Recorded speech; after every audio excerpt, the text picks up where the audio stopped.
Bismillahirrahmanirrahim. Assalamualaikum warahmatullahi wabarakatuh.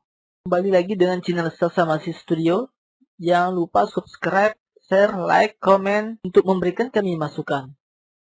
Di video kali ini kita akan melanjutkan video yang sebelumnya ya, yaitu sejarah perkembangan teknologi informasi dan komunikasi. Video sebelumnya bab 1 dan sekarang bab 2. Baiklah, kita mulai dari sejarah TIK. Sejarah TIK meliputi sejarah perkembangan komunikasi dan perkembangan komputer. Perkembangan komunikasi meliputi sejarah komunikasi zaman prasejarah, sejarah telegraf, telepon, radio, dan televisi. Sejarah perkembangan komputer dimulai dengan ditemukannya abakus.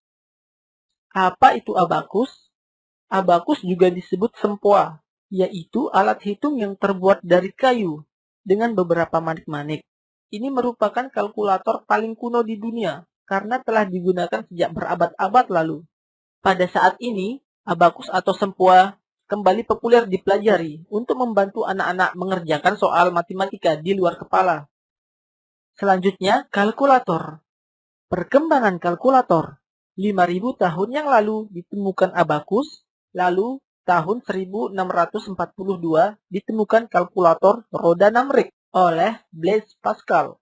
Kalkulator ini mampu melakukan penjumlahan sampai 8 digit. Pada tahun 1694 ditemukan kalkulator oleh... Ini siapa namanya ini? Ribet bener ya. Gottfried Wilhelm von Leibniz. Pokoknya kalian baca sendirilah ini. Kalkulator yang dibuat oleh yang sulit namanya tadi itu mampu melakukan penjumlahan dan perkalian. Selanjutnya, pada tahun 1820 ditemukan kalkulator mekanik. Kalkulator ini sering disebut arithmeter. Yes, aku bisa membacanya. Kita lanjut ke perkembangan komputer. Pada tahun 1822, Charles Babbage. Babbage? Ini apa lagi bacanya ini? Charles Babbage menemukan mesin yang mampu melakukan perhitungan persamaan diferensial.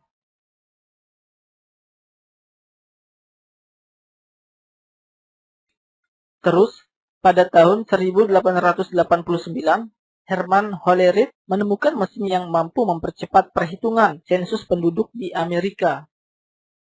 Kemudian, pada tahun 1903, John V. Atanasov dan Clifford Berry menemukan komputer dengan sistem aljabar Boolean pada sirkuit elektrik. Sistem ini mengacu pada sistem biner aljabar.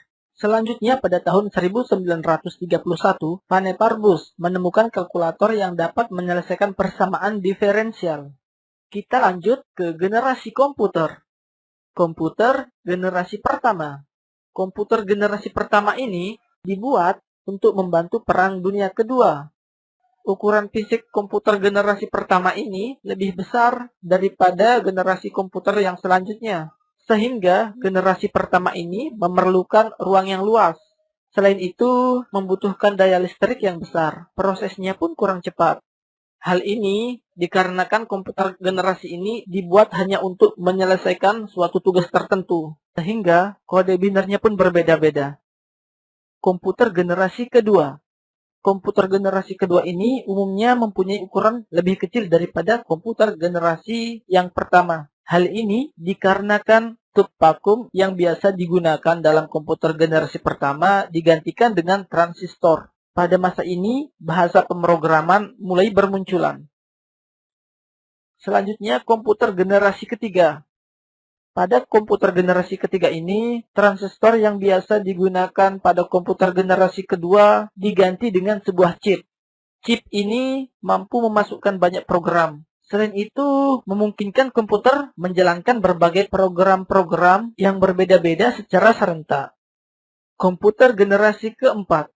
Tujuan pembuatan komputer generasi keempat ini untuk mengecilkan ukuran sirkuit dan komponen-komponen elektroniknya. Pada generasi ini mulai muncul laptop dan personal komputer yang disingkat dengan PC. Selain itu, juga bermunculan seri-seri IBM.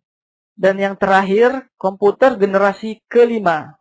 Komputer generasi kelima ini merupakan komputer yang masih dalam tahap pengembangan. Para ilmuwan berlomba-lomba membuat komputer yang dapat menerjemahkan bahasa manusia. Untuk bab 3 ini, cukup sampai di sini saja. Selanjutnya, tugas. Dikerjakan ya. Yang pertama, apa tujuan pembuatan komputer generasi keempat? Yang kedua, apa yang dimaksud dengan IBM? Baiklah, cuman itu saja ya. Selamat mengerjakan tugas. Sekian, Assalamualaikum warahmatullahi wabarakatuh.